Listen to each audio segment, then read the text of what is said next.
was an ordinary day. I woke up and I showered, and if I'm true to form, I probably ate 3 Weet-Bix. I got ready for work and then I went to work. When I arrived at the office, I turned on my computer, I went and made a cuppa, and then I skimmed over the news headlines. One of the headlines caught my eye, and it read something like, "Woman found after being dead for 7 years." I clicked on the article and I was shocked to read that this story came right out of Sydney. It's not some far off country, it's not somewhere in remote outback Australia. It's roughly 25 kilometres from this building. And I remembered asking myself at the time, how is this possible? How can someone go unnoticed for such an extended period of time? And in that moment, I was also confronted with my greatest fear. I realised that one of the things that scares me out of everything that can scare me in the world is dying alone. So this set me on a path to work for a better connected society. And I would argue that whilst we're more connected digitally than probably some of us have ever imagined, our connections with each other are becoming less meaningful unless we invest that effort. We're spending more time being distracted than we are being present with one another. And that leads me to the work of welfare services. I'm sure many here could talk to the full history of MCC Welfare Services much better than I could. But what I do know is that we were formed by a group of passionate people back in the 90s when people were dying of AIDS. I know that we ran opportunity shops. We provided furniture and other assistance to HIV positive people who needed it. The good news story is that the people we supported have stopped dying of AIDS and people now live with HIV. This good news story though meant that welfare services had to answer some very difficult questions. What do we do next? Do we wind up the organisation or do we continue? And if we continue, what do we focus on? And it was around this time that I came into the organisation, right at the time that we were asking very difficult questions. So we decided to give ourselves some time to research, to look at what could be next, to try things on, as it were. You know, when we all go off shopping and we like to see what might fit, what might not, let's try this on. So while we did this work, we started to come up with build some of the, I'm a bit of a geek when it comes to business, so I like organisational structures and things like that. So that's kind of my gift to the organisation at the moment. So one of the first things we did was come up with a logo, and it's over here on the screen, it's on my shirt as well. It's quite interesting, some stuff that I was reading, and I get a bit excited by this, that company logos generally, people don't associate meaning with them. They just kind of, oh, we need a logo, and there it is. Well, in welfare services, the logo actually speaks and drives what we do. So we start with the two-toned heart. So the red colour is more about the individual. The blue connects the heart and is the community. The white circle connects our humble beginnings of our past to a future which will never be complete. And the green rectangle means that we can't do everything, we know that. But what we do, we hope will bring life. We're passionate about connecting communities and connecting you with our communities. We recognise that each day is a gift and it should be celebrated.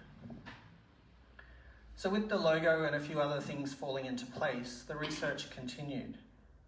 Through our inquiries, we began to notice that loneliness was becoming an issue. Did you know that in 2016, Lifeline reported that 8 out of 10 Australians said that loneliness was increasing? In another study in 2018, 1 in 4 Australians described themselves as feeling lonely.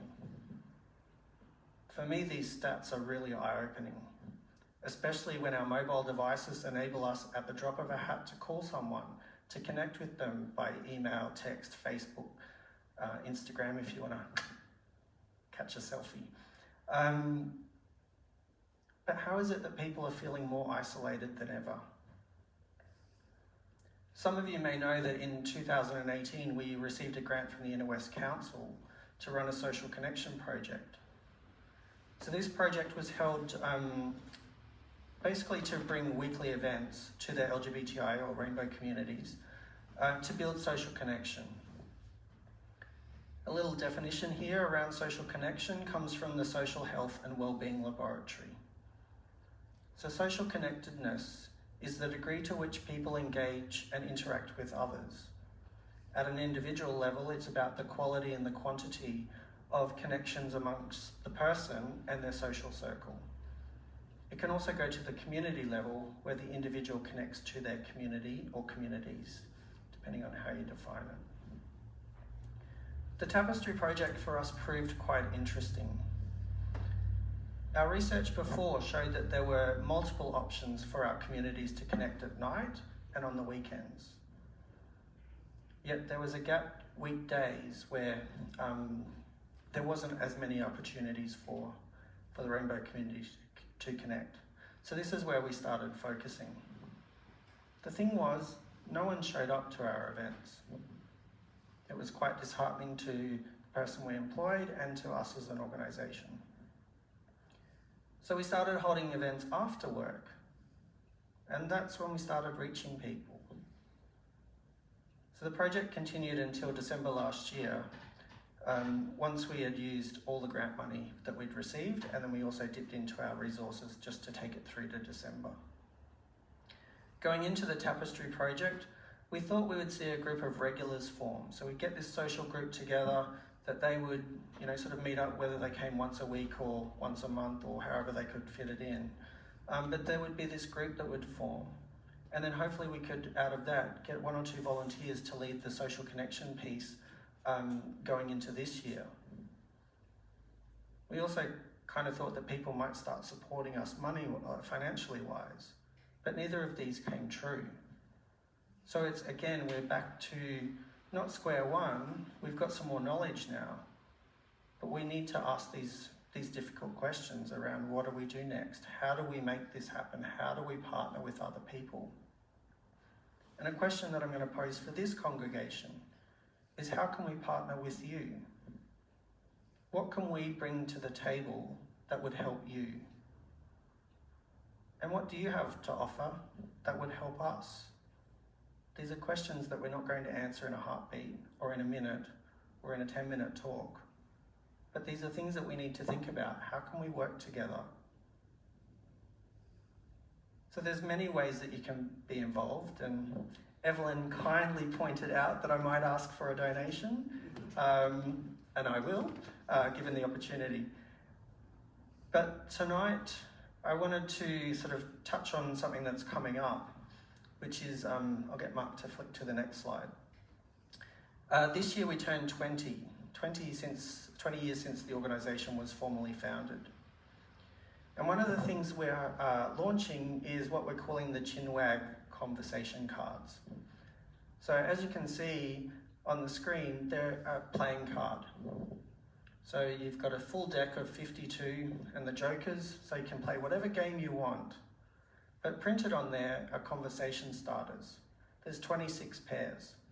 So you could lay them out and have a game of memory, or you could maybe play Snap. But the object is to never finish a game. So imagine someone that you have known for a very long period of time and you think you know really well, and you say, if you could make one decision that would change the course of society, what would it be? And then you follow that conversation, and 30 minutes later, you're kind of exhausted. So then you return to the game and you get another pair, and you take that question and you follow that conversation. So hopefully what you're doing is you're building deeper connections with the people that you know very well, but also the people that you may not have met. And you can use these as good conversation starters. So the other thing that we will have on the 20th, and I actually have them here tonight, is some MCC Welfare Services candles. They're scented candles. And so come and see me if you're interested in one of those. But the thing that I want you to remember is that no one should ever die lonely. That's our philosophy at MCC Welfare Services. It's a heavy topic, but that's why we're passionate about the polar opposite of that. Passionate about connecting communities. We recognise that each day is a gift to be celebrated. And reducing loneliness starts with you and me.